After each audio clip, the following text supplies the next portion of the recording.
Magandang araw po sa inyong lahat mga kababayan at eto nga mga karbi natin, gulo sa impeachment, cheese, bumaliktad, nako, kapapasok lang, paktay na ang impeachment, nako po, cheese, bumaliktad na naman, yan po ang ating alamin mga kababayan sa video ito. Pero bago po natin simulan yan, palike naman po at pasubscribe mga kababayan, malaking tulong po yan, maraming salamat po. At eto nga mga kababayan, bago po natin i-play yung video, eto pasadahan po muna natin itong mga nagte-trending na mga balita dito po sa social media at unahin na po natin to. Eto pong si Senator Erwin Tulfo mga kababayan, no?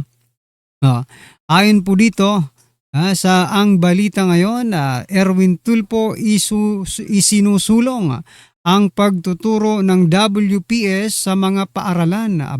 Muling isinulong ni Senator Erwin Tulfo ang West Philippine Sea Education Act upang labanan ang maling impormasyon tungkol sa WPS.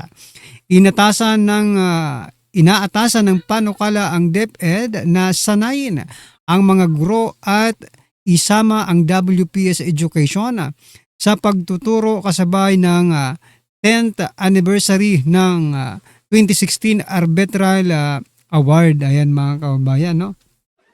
Alam mo, kawawa na nga po yung mga estudyante natin kasi ang dami-dami na po nilang pinag-aaralan, di ba?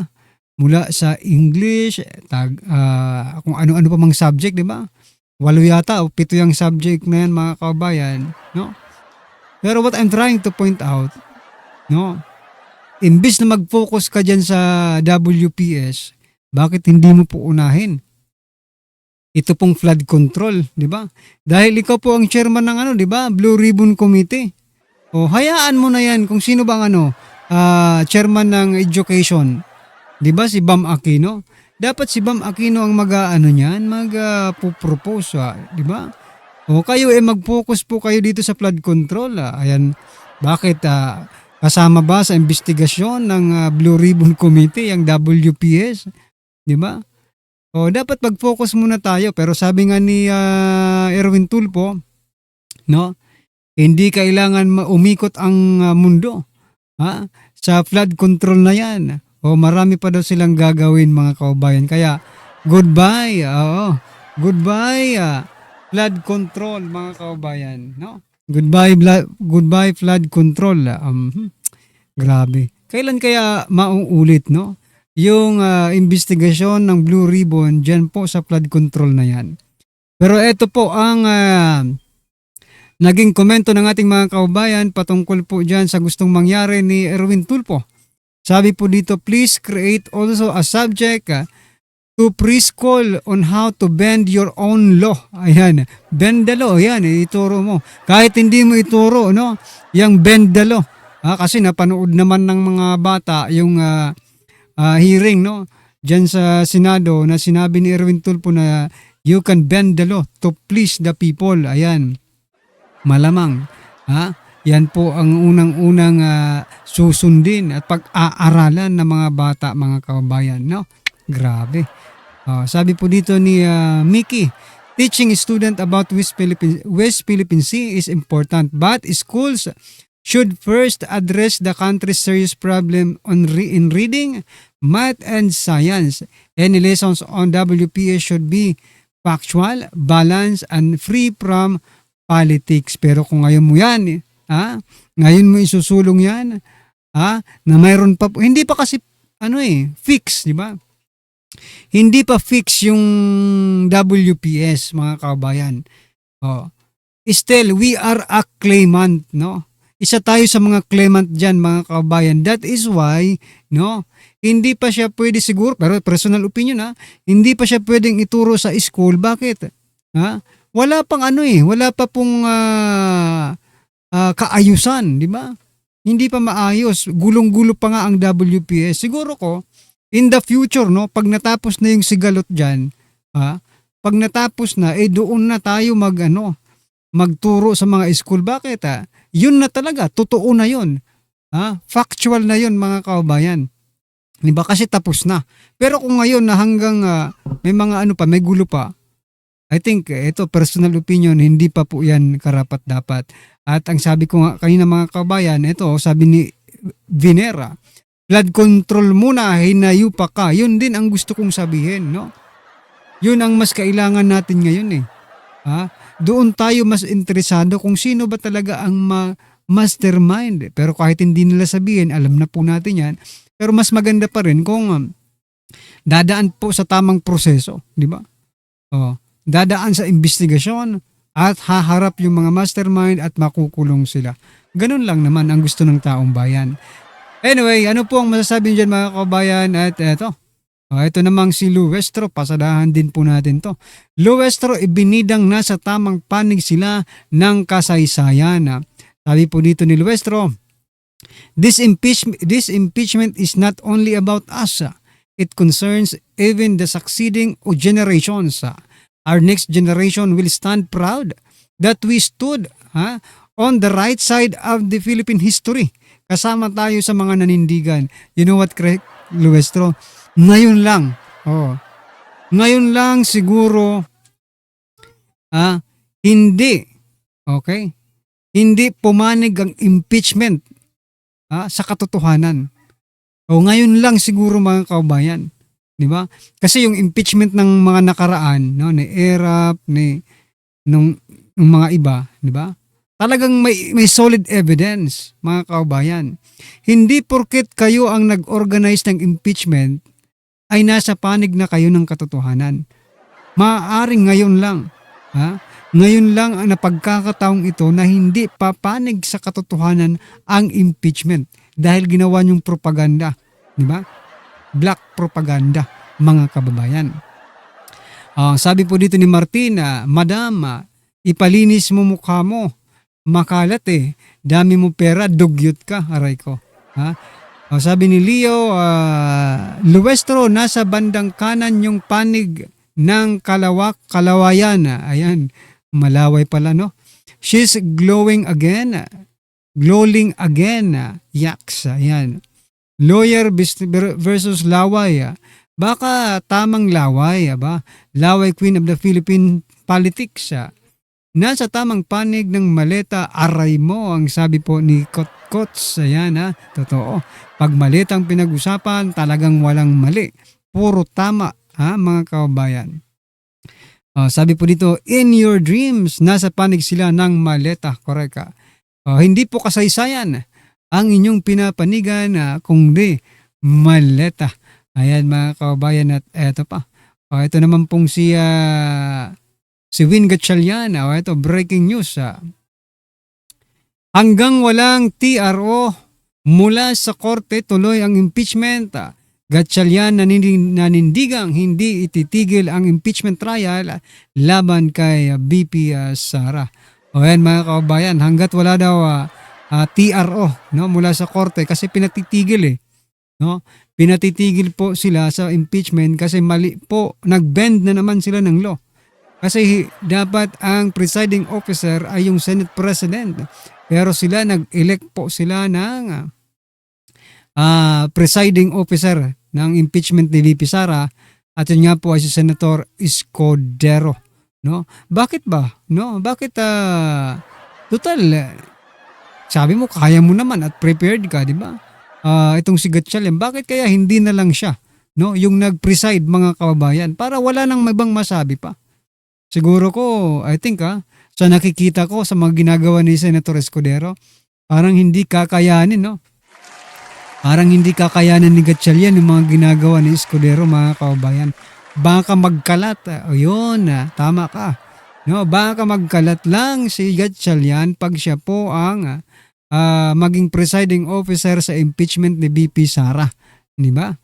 Sabi po dito ni Ibarra, secretary ni Cheese, tuloy din ang pagtunganga mo sa Senado. Correct, hindi ka ba nahihiya niyan? Wala kang ginagawa dyan, di ba? Sabi naman po dito, yan si Sen, may paninindigan, may nagsalita na ang waling-waling, ayan, nagsalita na ang flower base ni Escudero. Aray ko po. All right, Mr. Presiding Officer, ayan. Tinawag ka tuloy na presiding officer instead na ikaw sana ay tatawaging presiding officer. Ayan mga kabayan, at eto, si Chis Escudero, sabi po dito, hindi ko ginusto to, hindi ko hinihingi ito, hindi ko hinahanap ito, pero hindi ko rin tatalikuran ang inaatas na responsibilidad sa akin na tulungan ang Senado at Impeachment Court na malampasan itong bahaging ito ng kasaysayan. Ayan mga ka-review natin pero sana lang maging patas si Senator Escudero, no? Sa nakikita naman natin ngayon, no? Parang sabi nga ng mga expert, good po yung ginagawa ni Senator Chis Escudero, no? Hindi po siya bias. Okay? Magaling po siya, sabi ng mga expert, mga ka-review natin. Alright, at eto, last po natin pag-usapan mga kabayan, itong si Marcos Jr. at Ralph Recto.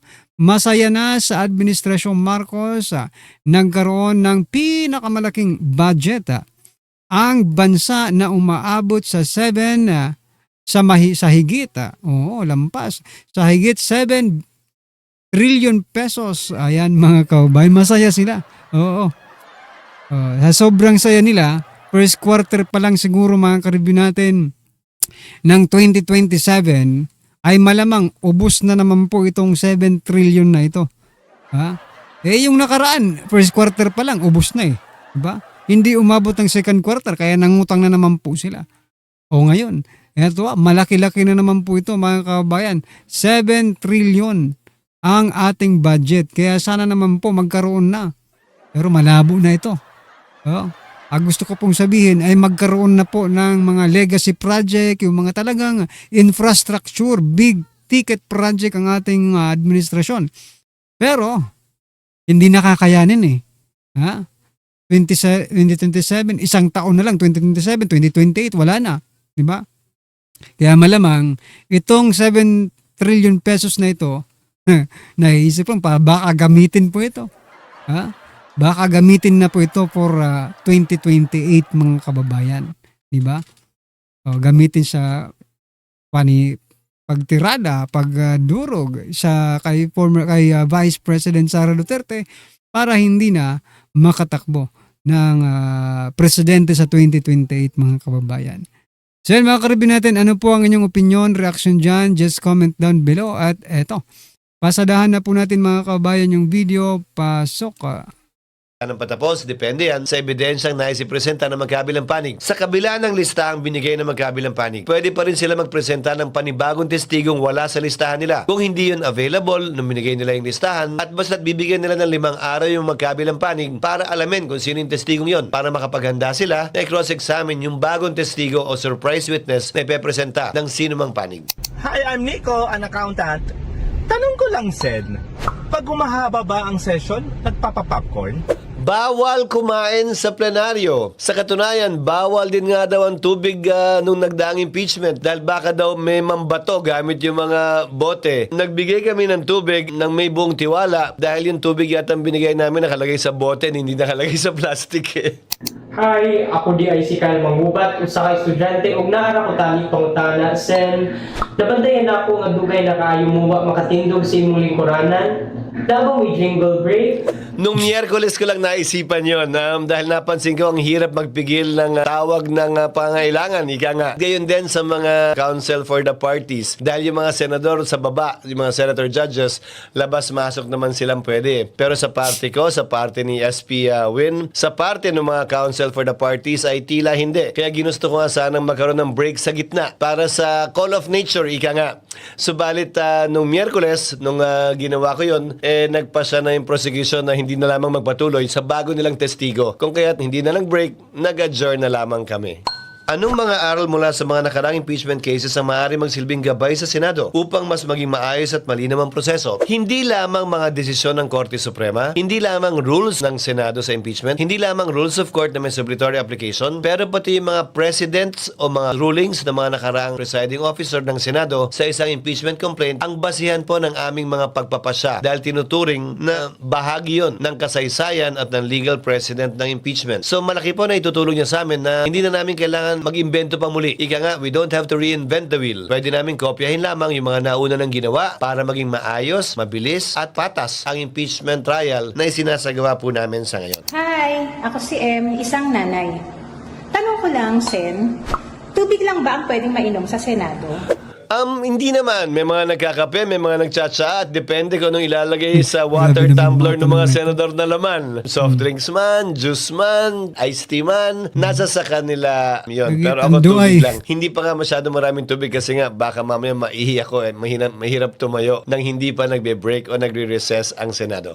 Yun. Ano sa tingin nyo ang pinakamalaking hamon bilang presiding officer ng impeachment trial? Siguro na mapanatili, orderly, mapayapa at maayos yung proceedings dahil tinitiyak ko, darating at darating yung panahon na magkakainitan ng magkabilang panig. Darating at darating ang panahon, hindi lamang initan, hindi pagkakaunawaan ang ilan sa mga senator judges tulad lamang ng mga ordinaryong sesyon namin sa Senado at mga nagdaang impeachment cases. Nagkaroon pa nga ng walkout yung isang dating impeachment kung maalala po ninyo sa ating kasaysayan. Susubukan po naming iwasan yon at yun ang hamon na kinakaharap siguro hindi lamang ko bilang presiding officer pero ng bawat senator judge. Dahil tulad ng sinabi ko, hindi naman po ako primus inter pares o una sa mga magkakapantay. Pare-pareho lamang po kaming senator judges. At ang hamon sa amin ay tiyakin na itong prosesong ito ay matatapos ng maayos, matiwasay, at hindi lamang magiging parehas, pero mukhang parehas. We should not only be impartial, but we should also give the impression and appearance that it is impartial. Hindi po maaaring impartial-impartialan lang. Dapat mukha at totoong impartial ang impeachment court.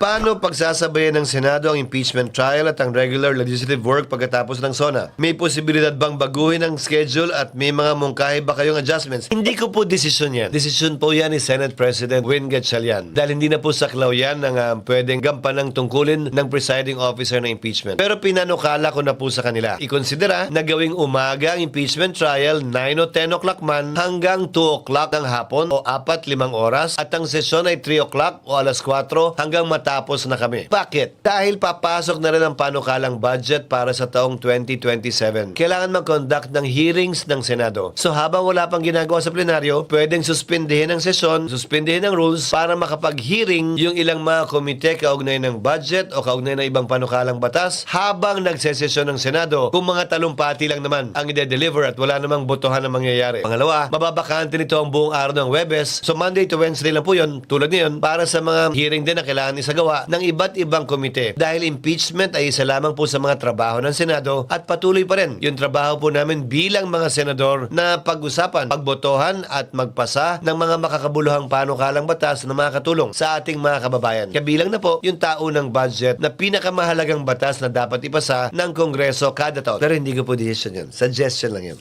Ano ang inyong pinagtutunan ng pansin sa Senado habang nagpapatuloy ang impeachment trial? Hiningan kaming lahat ni Senate President Win Gatchalian ng mga priority bills upang sa gayon yun ang tututukan niya na mapasa sa pagbubukas muli ng Senado. Matapos ang SONA, inaasahan ko na yun yung magiging pangunahing tututukan ng Senado. Hindi lamang ako, pati ibang mga senador. Dahil ang listahan ito ay nanggaling hindi lamang sa isa, kung hindi galing sa lahat. Hello, ako Gilles Jose. I'm a student. Gusto ko lang mabalaan kung pwede ba mag-absent ang mga senador during the impeachment trial. Pwede. Kung talagang kinakailangan at kung hindi talaga may iwasan, parang sesyon din naman yan. Dapat mag-attend ng sesyon, dapat mag-attend ng trial. Subalit kung may sakit, may karamdaman, hindi umabot, may magandang dahilan, pwede dahil court of record ang impeachment court. Parang korte rin yung ordinary na may rolyo. So lahat ng pinag-usapan sa hearing na mismo, pwede mong basahin o panoorin gamit ang records ng Senado.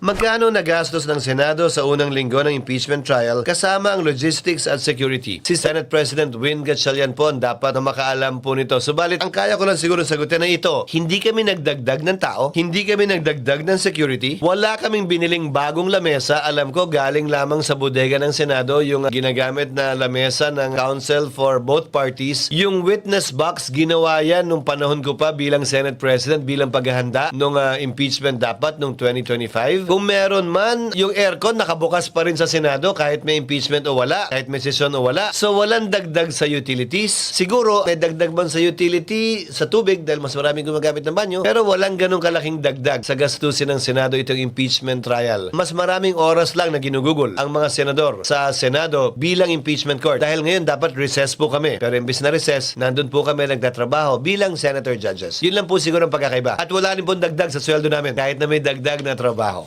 Hello, I'm Zina. Nagtatrabaho ako sa isang BPO company. Question lang, Senator. Bilang ordinaryong mamamayan, anong mapapala namin sa impeachment trial? Pinapatunayan at pinapakita kasi nito na tumatakbo, umuubra yung demokrasya natin sa ating bansa na sa dulo magbebenepisyo dapat ang bawat Pilipino. Dahil sino ba naman ang gustong manirahan o mabuhay sa isang bansang may diktadurya? Buhay ang demokrasya sa ating bansa at ito ang pinapakita at pinapatunayan natin sa pamamagitan ng prosesong ito. Yun marahil ang pinaka pwedeng maibigay ng prosesong ito sa ating mga kababayan. Ano ang mensahe nyo sa publiko na umaasang magiging maayos at makatarungan ang buong proseso? Sa abot po na aking makakaya, bilang presiding officer at bilang isang senator judge, isa sa 24, sisikapin ko po palagi na maging maayos, patas, parehas at magagawad ng katarungan ito sa lahat ng partido sa kasong ito, prosecution man o respondent man. At natatapusin namin ito at hindi iiwanang bitin. Dapat lamang po na kung ano man ang sinimulan ay dapat tapusin. At sana ito nga binalikat naming proseso nito ng impeachment ay tunay na tapusin ng Senado bilang impeachment court, hindi mabitin. Kung ano man ang konklusyon, sino man ang mapaboran nito, sino man ang masaktan, sana tanggapin ang magkabilang panig, unawain at maunawaan dahil ginagampanan lamang po ng Senado ang aming trabaho nang walang dapat kinikilingan ng bawat isa sa amin. Maraming salamat po sa lahat ng padala ng katanungan sa pamamagitan ng Medyo nakakatakot yung implication nun kasi baka confident silang makakakuha sila ng desisyon sa Supreme Court na magsasabing less than 16 is okay to convict, or baka ang tingin ng mayorya at ng Malacanang ay kaya nilang makakuha ng 16 votes sa yun nga yung pananakot nila ng kaso. Opo, doon naman po sa posibilidad na lahat ng mga nangyari sa 3 araw na impeachment trial under kay Senador Chis Escudero, if ever na katigan ng Korte Suprema yung petisyon na inihain ng mga abogado ng grupo ni Attorney Israelito Torion, sa tingin nyo po, mawawala lahat ng mga pinagagawa nila na mga desisyon, lahat noong unang 3 araw po, attorney? Well, posible yun. And baka yun nga yung prayer ng petitioners doon sa kaso na yun. Kasi nga, totoo naman na unconstitutional naman talaga na ang isang hindi Senate President ang maging presiding officer sa impeachment. As explained nga nung magkapatid na Senador Alan Peter Cayetano at ni Pia Cayetano, bagamat hindi nakasaad sa konstitusyon na dapat Senate President ang magpre-preside sa impeachment trial, kaya lang siya hindi nakasulat dahil yung framers na mismo ang naglinaw sa deliberasyon para sa konstitusyon na kaya hindi ilalagay na Senate President ang presiding officer sa impeachment ng kahit sinong opisyal maliban lamang sa presidente ay dahil understood na ito. So nagdesisyon sila na hindi na kailangan isulat. Parang ang naging explanation is pag presidente ng Pilipinas ang nakasalang sa impeachment, ang magiging presiding officer ay ang Chief Justice ng Supreme Court. For all other cases, Senate President. Pero understood na yun, kaya hindi na kailangan isulat. So unconstitutional talaga yung pagtalaga kay Senator Escudero bilang presiding officer. At makikita natin kung magre-resulta ito sa pag-void ng entire proceedings. Sana hindi naman dahil medyo medyo effective si Senator Escudero bilang presiding officer. Para sa akin, he's handled it as well as anyone could. Kasi so far, binibigyan niya ng pagkakataon yung bawat panig na binibigyan niya ng leeway yung bawat panig na sabihin ng gusto nilang sabihin. Hindi masyadong technical siya mag-rule on the objections. So far, para sa akin, positive influence si Senator Escudero sa proceedings. Kaya lang, Ang problema nga, unconstitutional siya. So meron talagang risk na ma-void yung entire proceedings. Ang tanong is, bakit ipipilit ng mayorya at ng mga taong nasa likod ng mayorya na gawing presiding officer si Senator Chis Escudero kung alam naman nilang may high risk of unconstitutionality yung ginagawa nila. Hindi kasi kaya ni So Gatchalian. dahil nga may mga banta din kay Senator Chis Escudero na ipapakulong siya, non-bailable in Pwede, connection with the flood control scandal, maaring tinalaga siya dyan para i-secure yung conviction ni VP Sara. Ngayon, sa ngayon, hindi pa natin nakikita Hindi kung pa. na nangyayari yun. Baka Pero pinasa- baka Huh? sa mas Ang ano nga dito mga kaubayan, baka pinasasakay lang tayo, no? Ni Escudero sa kanyang mga ginagawa, di ba?